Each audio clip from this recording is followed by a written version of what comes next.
এই বন্যার যে কজেস গুলো আমরা পরে ইনভেস্টিগেট করেছি এবং সবাই এটা পরবর্তীতে এগ্রিড হয়েছেন, সেটা হচ্ছে যে অনেকগুলো কারণ আছে সিলেট অঞ্চলে বন্যার। একটি প্রথম কারণ হচ্ছে ডেফিনেটলি আগে যখন এই চেরাপুঞ্জি এবং মেঘালয়ে বৃষ্টি হতো, সেই বৃষ্টিটা ধারণ করার এবং বৃষ্টির পানিটা নেমে আসতে সময় লাগতো অনেক বেশি।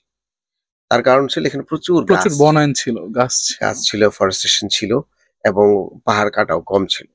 সুতরাং গত ৫-১০ বছরে বিশেষ করে স্পেশালি লাস্ট 5 ইয়ার্সে মেঘালয়ে এবং চেরাপুঞ্জিতে প্রচুর ডিফরেস্টেশন হয়েছে, যেটা আমরা লক্ষ্য করেছি।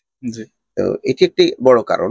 সুতরাং আমরা যখন যে কোনো প্ল্যান যখন করি, বিশেষ করে লং টার্ম প্ল্যান করলে এখন আর শুধুমাত্র আমি আমার বাড়ির প্ল্যান করলে হচ্ছে না, আমাকে আসলে আশেপাশের সিচুয়েশনকে মাথায় রেখে আমার বাড়ির প্ল্যানটা করতে হবে। এরকম করি আমরা। একইভাবে বাংলাদেশের হাওরের যখন প্ল্যান করব, মেঘনা বেসিনের যখন প্ল্যান করব, কিংবা সিলেট সুনামগঞ্জ কেন্দ্রিক যে প্ল্যানগুলো করব, সেই প্ল্যান করতে নিলে আমার ট্রান্সবাউন্ডারির ওয়েদারকে মাথায় রেখে প্ল্যান না করলে আমার কিন্তু ডিজাস্টার গুলো ফেস করতে হবে। That's a learning. কিন্তু এই লার্নিংটা ঘুষ খায় ঘুষ হওয়ার মতো আর কি। সুতরাং এটা একটা কারণ। হ্যাঁ, দ্বিতীয় হচ্ছে যে কারণে আগে বৃষ্টি হলে পানিটা নেমে আসতে সময় লাগতো, যেখানে 7 দিন 4 দিন, সেটা 1 দিন 2 দিনে চলে আসতেছে। আমার প্রিপেয়ারনেস এর জায়গায় অনেক কম হলো, ডিজাস্টারের রিস্কটা অনেক বেড়ে গেল। এটা এক। পানি যখন নেমে আসে, যেহেতু এখানে গাছ কম, আর আপনারা জানেন যে সিলেটের যে সেডিমেন্ট গুলো আছে, মেঘনা বেসিনের সেডিমেন্ট গুলো লাল এবং মোটা বালি, খুব দ্রুত সে ট্রান্সপোর্টেড হয় উইথ দ্য ওয়াটার। তো যে কারণে যখন সে নেমে আসে, সে প্রচুর সেডিমেন্ট নিয়ে আসে এবং এই সেডিমেন্টটা এসে পড়ে কোথায়?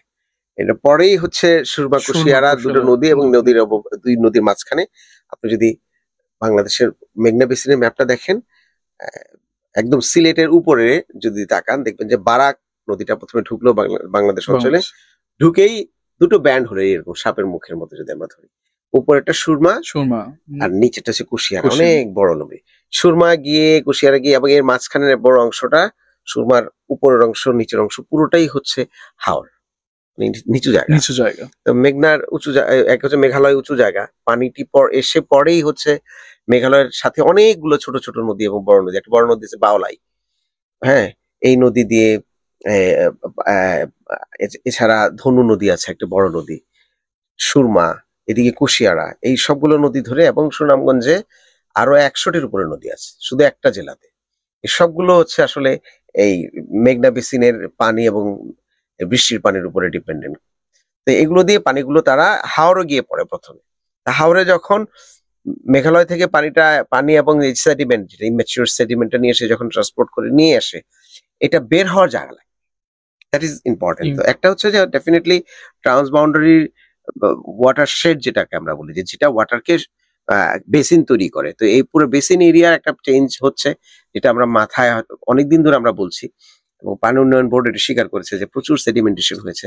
হাওর এখন যে পরিমাণ পানি ধারণ করতে পারে, তার প্রায় 30% হচ্ছে গিয়ে আর এখন সেডিমেন্টেড হয়ে গেছে। দ্যাট মিন্স 30% পানি ধারণ ক্ষমতা তার কমে গিয়েছে।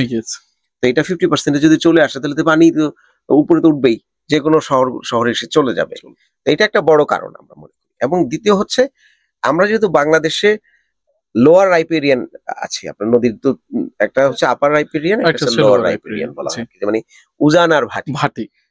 একটা গান আছে না, এক যে ছিল সোনার কন্যা মেঘ বরণ কেশ, ভাটি অঞ্চলে ছিল সেই কন্যার দেশ।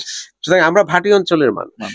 তো ভাটি অঞ্চল মানে হচ্ছে এই ফ্লাডেড এরিয়া আর কি। হ্যাঁ, যেখানের মধ্যে বান আসে, বান থেকে বাঙালি, বাঙালি, ওই বান থেকে বাঙালি হয়েছে আর কি, যে হচ্ছে পানিতে ডুবে থাকে সবসময়। কিন্তু জনাব, আমি আপনাকে একটা কথা বলতে চাই যে আমরা সমস্যাগুলোই কিন্তু বলছি যে বনায়ন চলে যাচ্ছে। শেষ করি, এটা হচ্ছে একটা কারণ। এটা তো ধরেন 10-এর 1 অথবা 2 আপনি যদি কজ ধরেন। সেকেন্ড হচ্ছে এই পানিটা, এরপরের কাজ কি? এরপরের কাজ হচ্ছে আমাদের বাংলাদেশে, যেহেতু আমরা যেটা বললাম লোয়ার রাইপেরিয়ান কান্ট্রি, আমার কাজ হচ্ছে যে পানি এবং পানির সাথে যে সেডিমেন্টটা আছে, এটা যেন ঠিক মতো বঙ্গোপসাগর পর্যন্ত যায়, সেই ব্যবস্থাটা করে দাও। এটাই, এই জন্যই আমরা আমার ডেল্টা ফার্ম হবে। এই কাজ করতে গিয়ে আমার এখানে খাদ্য উৎপাদন বাড়বে, এই কাজ করতে গিয়ে আমার ইকোলজি রেস্টোরেশন হবে, এই কাজ করতে গিয়ে আমার ফসল উৎপাদনের জায়গা বড় হবে, মাছ বাড়বে, কমিউনিকেশন ওয়াটার সেন্ট্রিক ফসল হবে, উর্বর উর্বর হবে। হবে, সব এই প্রসেসের মধ্যেই কিন্তু সভ্যতাটা। সুতরাং আমাদের কাজ হচ্ছে বিশেষ করে পানি সম্পদ মন্ত্রণালয় আমাদের যারা আছেন, ওয়াপ্তা যাদেরকে অতীতে বলা হতো, তাদের কাজ হচ্ছে যে পানিটা সমুদ্র পর্যন্ত নিয়ে যাওয়ার সবগুলো রাস্তা ঠিক রাখা। এটা সে করবে। তো এটা করতে গিয়ে যেখানে যেখানে আমাদের এখানে অনেকগুলো নদী আছে, আমি যেটা বললাম যে সুনামগঞ্জে অনেকগুলো নদী আছে, বিশেষ করে সুরমা, কুশিয়ারা, ধনু, বাউলাই, এই নদীগুলো দিয়ে পানিটা নেমে ব্রাহ্মণবাড়িয়া পর্যন্ত আসে। ব্রাহ্মণবাড়িয়াতে আসলে এটা মেঘনার শুরু। উপরটাকে আমরা বলি আপার মেঘনা, ব্রাহ্মণবাড়িয়ার পর থেকে এসেছে লোয়ার মেঘনা। সুতরাং বাংলাদেশের সবচেয়ে বেশি পানি ডিসচার্জ হয় মেঘনায় আলটিমেটলি। সুতরাং পানিটা তো নেমে আসতে হবে। আপনি এখন যদি দেখেন ব্রাহ্মণবাড়িয়া পানি নাই, এখানে একদম ড্রাই।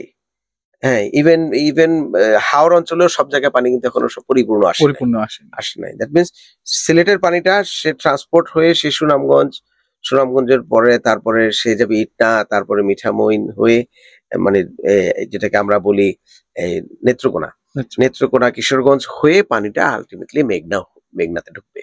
মেঘনাতে দিয়ে তারপর পানিটা নামবে। সুতরাং নামার যে পকেট গুলো আছে, এই পকেট গুলোর মেনটেনেন্স হচ্ছে পানির সম্পদ মন্ত্রণালয়ের একটি বড় কাজ।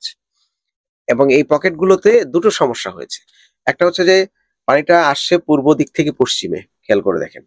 এর মধ্যে আমাদের উত্তর দক্ষিণে একটা রাস্তা আমরা তৈরি করেছি, যেটা মিঠামইনের যে রাস্তা। পূর্ব পশ্চিমের ট্রান্সপোর্টেশনের মাঝখানে একটা ছোট ব্যারিয়ার, ছোট হলো, তারপর তো এটা 30 কিলোমিটার কিন্তু কম না। 30 কিলোমিটার মানে একটা বড় বাঁধের মতো। এইটা একটা আমরা করেছি। এছাড়া আমরা প্রচুর অষ্টমাসী বাঁধ আগে ছিল, আপনারা জানেন যে হাওরে অষ্টমাসী বাঁধ মানে হচ্ছে যে 8 মাস সে বাঁধ দিয়ে রাখবে ফসল উৎপাদনের জন্য। যখনই এই যে এখন যে বর্ষা শুরু হবে তখন বাঁধটা ভেঙে দেওয়া হবে, যেন পানিটা সে তার মতো করে চলে যায়, তার যাওয়ার ব্যবস্থা আমার করতে হবে, নাহলে আমরা এখানে টিকবো না। অষ্টমাসী বাঁধকে আমরা পার্মানেন্ট বাঁধ করেছি।